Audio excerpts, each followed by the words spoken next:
Hoy, magandang hapon sa inyo guys. Shoutout sa aking mga followers, sa lahat ng aking mga friends sa Facebook, sa YouTube, sa Reels. Magandang hapon sa inyo ha. Tabi-tabi po, no? Bato-bato sa langit at tamaan, huwag magagalit. May nagsabi pala sa akin na pagkapangit-pangit ng mukha ko.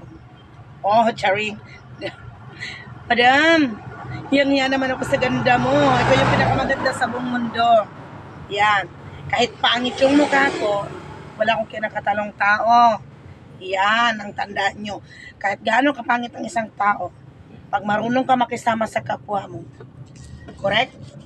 Diba? Okay, mukbang tayo guys. Eto na. Ito yung pagkain ng mga mahihirap. Ay, mahirap, no. Ng mayayaman na katulad ko. Kung bakit? Nagets nyo? Mayaman ako. Pangit pa. Mayaman na. Shoutout sa'yo. Yan. Kahit naman sa mukha ko, kahit mukhang binalsamar, kahit papano. Nagpasaya naman ako ng tao, di ba? Marami akong napasaya. Ang bahay ko, pangit din. Pangit din ako. Pero wala akong inapakan na tao, ha? Tandaan nyo yan. Shoutout sa inyo. And God bless. Saan natin? Mukbang na tayo.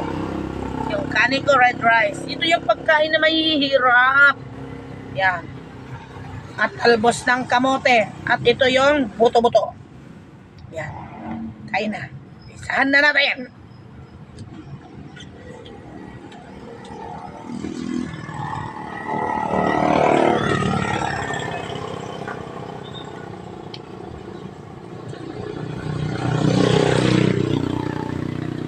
Wow. Sarap ng sausawan ko guys. Maraming sili. Pero tinanggap ko yung balat. Kabuto-buto lang yung nandito.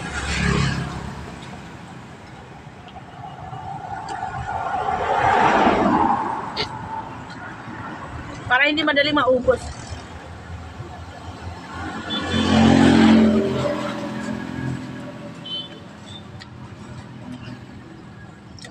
Di ba nga aking mukha napakapangit? Ang totoo naman pangit ako.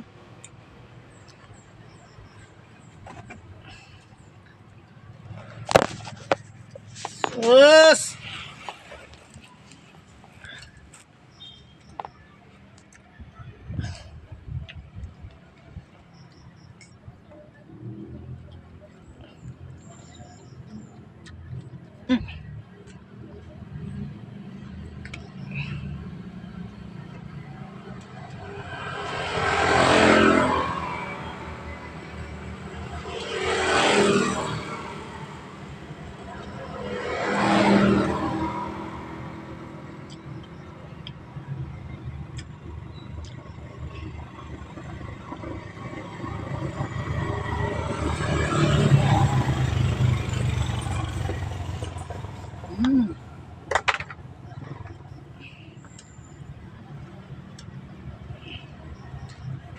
Para matagal maubos.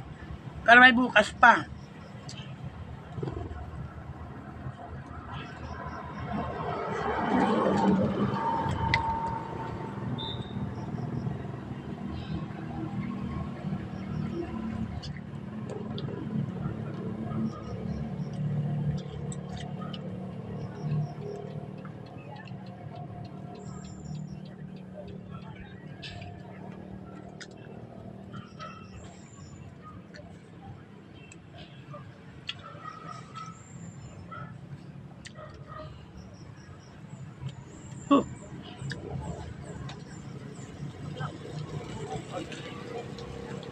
No.